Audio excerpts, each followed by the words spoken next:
لو يتأكدوا و... فقلت يمكن أنا ما أعرف القانون بالضبط، يمكن على مود هاي الشغلات اللي دا يقولون عليها علامات أمنية أو أختام أو مدري شنو. فاضطريت إنه أتدين للمرة الثانية وأتبهدل. الحمد لله على كل حال وسافرت. ساويت الفحص للمرة الثانية من نقابة الأطباء، يعني تخيل اجتمعوا نقابة الأطباء لعمل الفحص على مود يتأكدوا، وبعدها ختموا لي نقابة الأطباء ختم من نقابة الأطباء ومن وزارة الصحة المصرية ومن وزارة الخارجية المصرية ومن السفارة اليمنية اللي بمصر ومن القنصل اليمني، يعني تعمد وتختم من كل الجهات الرسمية ومصادق عليه من جميع الجهات الرسمية. ورديت وراجع على مود بطائقي وعلى مود قضيتي، ما أنا تاركتها ولا تاركة بطائقي لو شو ما صار. أنا وش مساوية بيهم؟ لذلك أني دا أناشد الشعب اليمني ودا أناشد الحكومة ودا أناشد المشائخ وكبار البلد وأعيانها، مشائخ اليمن بكبارها بصغارها بالشعب اليمني بأكمله، وقفون يمي، أنا بظهركم، أنا داخلة على الله ثم عليكم، أنا فحصي جاهز ومعمد ومختوم من كل الجهات الرسمية ومعتمد ومصادق عليه.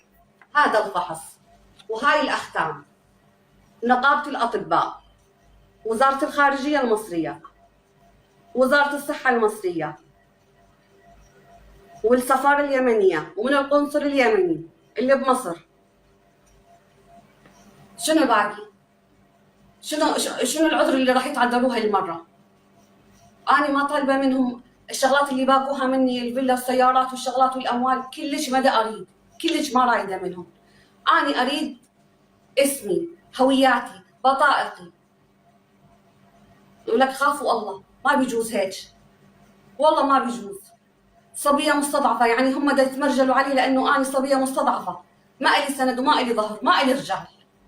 لو أكو رجال معي وبظهر رجال ما حدا كان راح يسترجع علي من الحوثي، بس لأنه صبية مستضعفة ومكسورة الجناح ايش دا يساوون بيها؟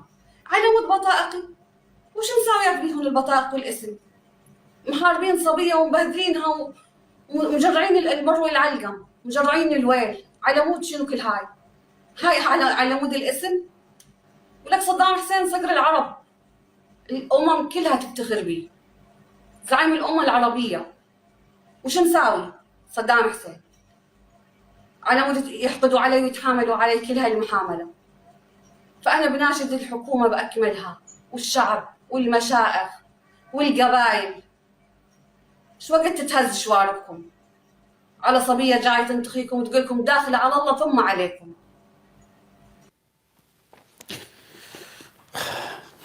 تضامننا مع ابنة صدام